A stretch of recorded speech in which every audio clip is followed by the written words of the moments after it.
சென்னையில் செம்ம குளிர்ப்பா. அதே மாதிரி பிக் பாஸ்லேயும் செம்ம ஜில்னஸாக இருக்கும். இனிமேல் அவங்கவுங்க விளையாட வேண்டிய கேமை அவங்கவுங்க விளையாடுவாங்கப்பா.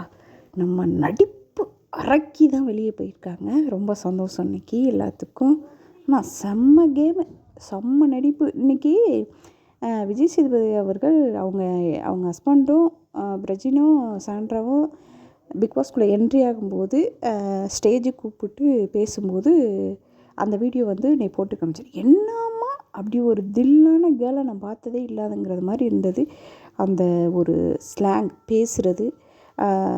பிரஜின் கூட அப்படி இல்லை, சாண்ட்ரா அந்தளவுக்கு கெத்தாக கேமாக உள்ளே பேசினாங்க. உள்ளே போகணுன்னு என்ன நீங்களாம் கேம் விளாட்றீங்களா அந்த மாதிரிலாம் கேட்டாங்க. ஆனால் உள்ளே போகணுன்னு அதுங்க இதுங்க கீழே தள்ளி விட்டோன்னு எனக்கு ஃபிக்ஸ் வந்து இழுத்துருங்க அப்படிங்கிறதெல்லாம் ஏங்கம்மா நடிச்சிங்க? எங்கே போச்சு அந்த முன்னாடி உங்கள் உள்ள பிக் பாஸ் வீட்டுக்குள்ளே அனுப்பும்போது இருந்த தில்லு?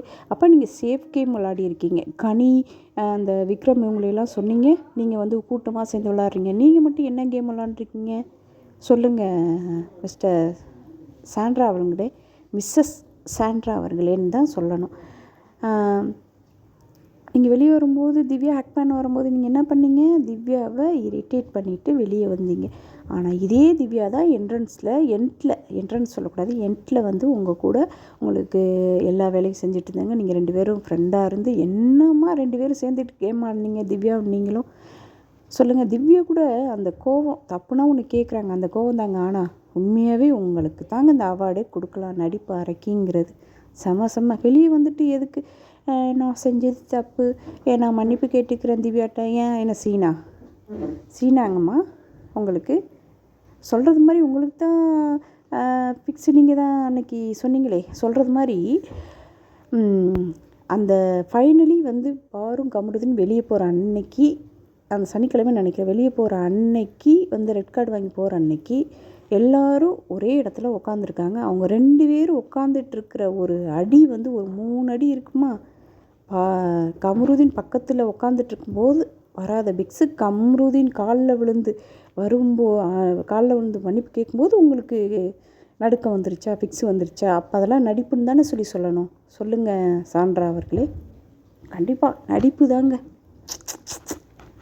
பேசாமல் பிக் பாஸ் வந்துட்டு இவங்களுக்கு அந்த வடிவேல் காமெடியில் சொல்கிறது மாதிரி என்னது அடி வாங்கினதுன்னா அதனால் கோப்பை அவனுக்கு கொடுக்க முடியாது, அவனுக்கு ஒரு வெஞ்சனை கிண்ணம் கூட இல்லை அப்படின்னு சொல்கிறது மாதிரி உங்களுக்கு கொடுத்துருக்கலாங்க அந்த கோப்பையை.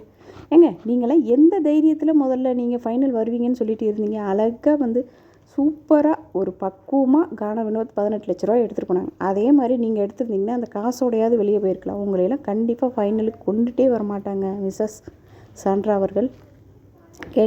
கிடையாது. ஃபைனல் நீங்கள் வரவே மாட்டீங்கிறது மக்களாக எல்லாத்துக்கும் தெரியும். நீங்கள் அழகாக சேஃப் கம்மி ஆடி நடிக்கத்தான் செஞ்சீங்க. உங்கள் நடிப்பு ரொம்ப நல்லாவே தெரியுது. ஒரு ஹஸ்பண்ட் போனால் எந்த அளவுக்கு ஒரு ஒய்ஃபுக்கோ ஒரு லவ்வருக்கோ எந்த அளவுக்கு ஒரு இருக்குங்கிறது தெரியும். ஆனால் நீங்கள் பண்ணீங்க பாருங்கள், அப்பப்பா மறக்கவே மாட்டேன். யாரெல்லாம் வந்து சாண்ட்ரா வெளியே போனதுக்கு ரொம்ப சந்தோஷங்க, உண்மையாகவே இவங்க நடிப்பு அரைக்கிதான் அப்படின்னு சொல்கிறவங்கள கண்டிப்பாக கமெண்ட் பாக்ஸில் வந்து கழுவி ஊற்றிட்டு கமெண்ட் பண்ணிடுங்க. நெக்ஸ்ட் வீடியோவில் சந்திப்போம்.